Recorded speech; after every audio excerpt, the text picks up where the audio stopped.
میرے نبی کی زیارت کے لیے مکے گئی، حضور کی زیارت کے لیے مکہ شریف گئی۔ اور میرے نبی تو صرف کسی چیز کی طرف ایک دفعہ دیکھ لیں تو وہ رحمت کے پھول کھلتے ہیں۔ مسجد اقصی کی طرف منہ کر کے 17 مہینے میرے نبی نے نماز پڑھی ہے۔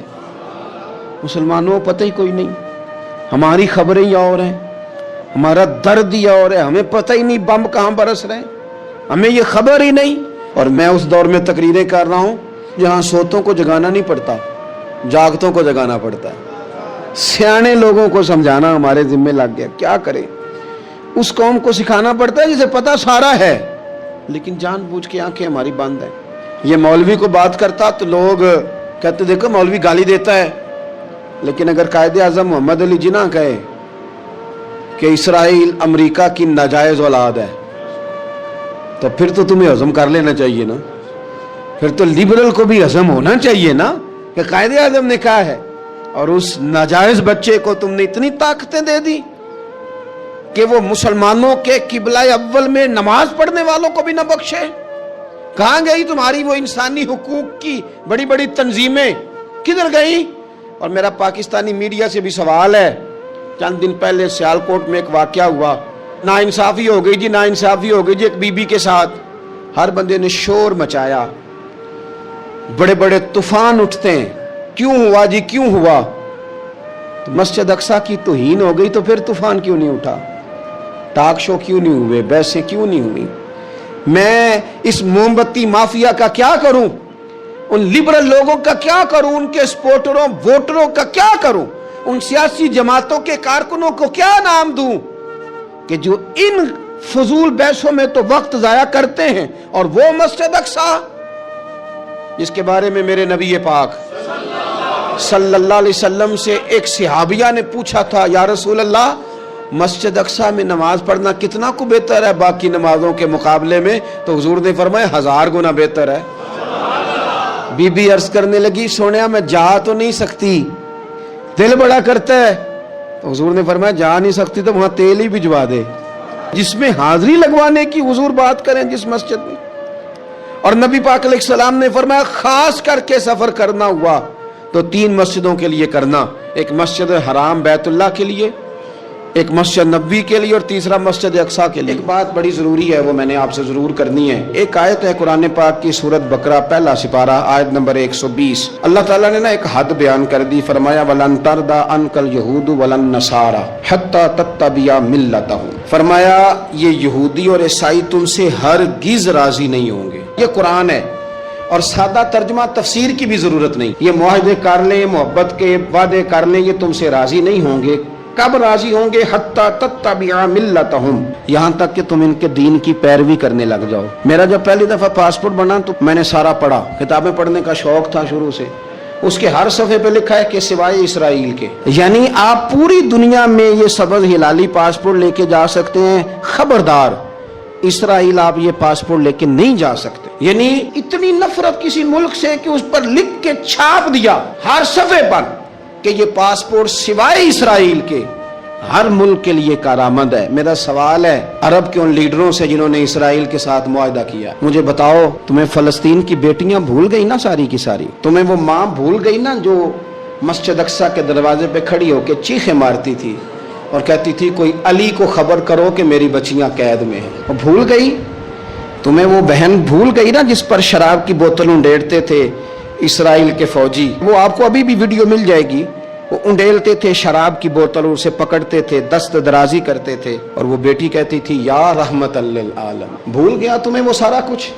تم نے 1 منٹ لگایا اور تم معاہدہ کس سے کروا رہے ہو؟ امریکہ کے صدر سے؟ اتنا ظلم کیا تم نے، اتنا قاتل کے ساتھ معاہدہ؟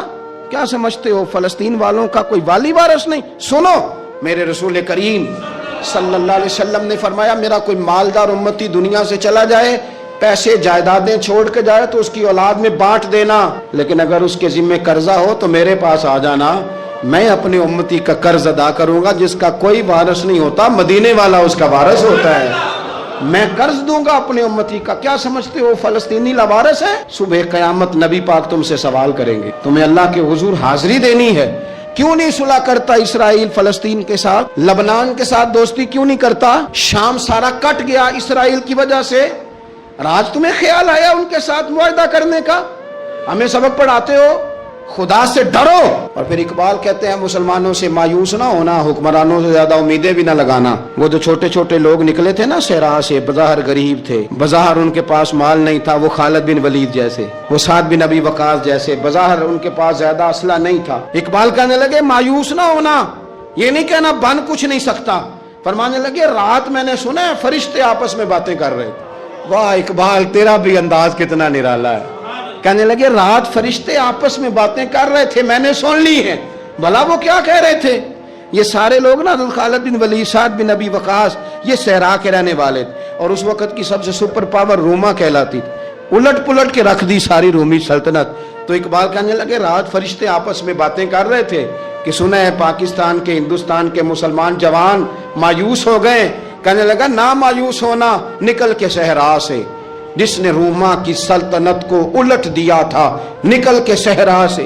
گرمی دیکھو اس شعر کی، ولولہ دیکھو اس مرد کا جو مصور پاکستان ہے، نکل کے صحرا سے جس نے روما کی سلطنت کو الٹ دیا تھا، سنا ہے میں نے یہ قدسیوں سے، وہ شیر پھر ہوشیار ہوگا۔ وہ کل باتیں کر رہے تھے کہ بہت سارے ان میں سے پھر جاگ گئے اور بڑی جلدی وہ بلاک بنائیں گے۔ سنا ہے میں نے یہ قدسیوں سے کہ وہ شیر پھر ہوشیار ہوگا، وہ آئے گا میدان میں، نکلے گا۔ سبحان اللہ و بحمدہ